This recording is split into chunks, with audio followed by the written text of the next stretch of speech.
আমি বলবো মানে রাসূল সাল্লাল্লাহু আলাইহি সাল্লাম বলেছেন, মান সামা রমাদান সুম্মা আতবাআহু সিত্তাম মিন শাওয়াল কানা কাসাউমিদ দাহর। যে ব্যক্তি রমাদান মাসের রোজা রাখলো, এরপরে শাওয়াল মাসে 6টা রোজা রাখলো, সে ব্যক্তি যেন গোটা বছর রোজা রাখলো। তো ফজিলতের দিক থেকে কি হলো আমাদের?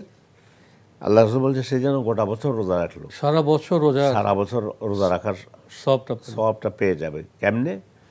বড় বড় স্কলাররা বলেছেন যে আল্লাহ তাআলা কমপক্ষে রমাদানে আমাদের আমলকে কমপক্ষে 10 গুণ বৃদ্ধি করেন। তাহলে 1 মাস রোজা থাকলে 1 মাসকে 10 মাসের রোজার সমপরিমাণ হয়ে গেল।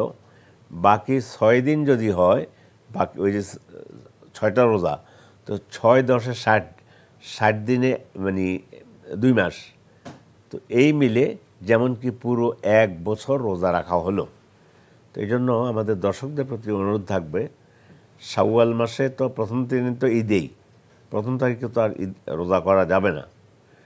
এরপরের গোটা শাওয়াল মাসের ভিতরে যখনই বাকি 29 দিনের মধ্যে কথার কথা ধরলাম, বা 28 দিন যেটা থাকবে আরবি মাস হিসাবে, সেটার মধ্যে 6টা রোজা আমরা রাখার চেষ্টা করব। ভেঙে ভেঙে রাখতে পারবে, একাত্রে রাখতে পারবে, মানে 2টা রাখলো, আবার 2টা কয়েকদিন পর 2 দিন পর আবার 2টা, যার যেমন সহজ হয়। জি, এই সিয়ামটা যদি পালন করতে পারি, সারা বছর রোজা রাখার ফজিলত আমরা পেয়ে যাব। সকলকে এনটিভির পক্ষ থেকে এই মেসেজ দিচ্ছি, এবং আমরা আমাদের বার্তা এটা যে আসুন 6টা রোজা পালন করার চেষ্টা করি। কষ্ট হবে, কিন্তু সারা বছর যেমন রোজা পালন করলাম এই সব, মানে এই যে ফজিলতটা যদি আমরা ঠিকভাবে বর্ণনা করতে পারি, জি, তাহলে তো আমাদের পরিবারের সদস্যরা উদ্বুদ্ধ হবে, আমাদের আত্মীয় স্বজনরা, সমাজের আমাদের বন্ধু বান্ধব উদ্বুদ্ধ হবে যে 6টি রোজা রাখলে শাওয়াল মাসে সারা বছরের রোজা রাখার জি যে সওয়াব বা ফায়দা, এটা তো খুব বড় বিষয়। এটা আমরা এই জন্য আমাদের সবাইকে উদ্বুদ্ধ করব, আলোচনা করব। আমি আজকে সিদ্ধান্ত নিয়েছি আমার জুমার খুতবাতে এই বিষয়টা নিয়ে আসব।